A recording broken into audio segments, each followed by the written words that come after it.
এই মেলায় 1 কেজি ওজন থেকে 20 কেজি ওজনের মাছ পাওয়া যায়। জামাইদের নিয়ে নবান্ন উৎসব উপলক্ষে এই মেলাটা আমাদের এখানে প্রত্যেক বছর হয়। শখ করে পাঁচশিরা বাজারে মাছ কিনতে আইছি। মোটামুটি 6.5 কেজি মাছের দাম, সিলভার কাপ 450 টাকা কেজি। আমাদের আত্মীয় স্বজন না, আমরা মাছটা খাবো।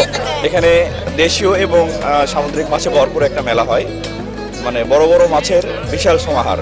এই মেলার জন্য আমরা প্রতি বছর অপেক্ষা করি এবং এখানে আমরা খুব অল্প দামে মাছগুলো পেয়ে থাকি। এখানে সবাই স্থানীয় ব্যবসায়ী, আমাদের খুব ভালো লাগে, একটা আনন্দঘন মুহূর্ত তৈরি হয় এখানে। প্রতি বছর এখানে মেলা করি, 20 থেকে 25 কেজি মাছ এখানে পাওয়া যায়।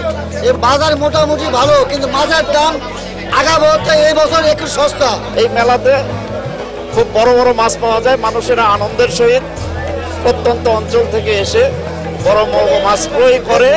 সংস্কৃতির নবান্ন উৎসব উপলক্ষে জয়পুরহাটের কালায়ে প্রায় 2 যুগ ধরে এই পাঁচশিরা বাজারে বিরাট মাছের মেলা অনুষ্ঠিত হয়। এই মাছের মেলাকে ঘিরে এই এলাকার এবং এই এলাকার বাইরে আশেপাশের থানাগুলোতেও একটা আনন্দ বিরাজ করে। এই আনন্দ উপলক্ষে অনেকে যারা কৃষক, তারা আজকের এই যে ধান বিক্রি করে নতুন একটা মাছ নিয়ে যাবে সংসারের জন্য, তারা এই অপেক্ষায় থাকে আর কি।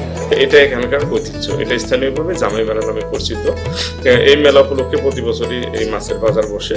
মৎস্য অধিদপ্তরের সহযোগিতায় এবং স্থানীয় মৎস্যচাষীরাও এই মেলা উপলক্ষে বড় বড় আকারের মাছ তারা উৎপাদন করে। জয়পুরহাট জেলাতেও বড় আকারের মাছ এখন উৎপাদিত হচ্ছে, সেই মাছ ওই মেলায় পাওয়া যাচ্ছে। আশপাশের জেলা থেকেও মাছ ব্যবসায়ীরা মাছ এনেছে।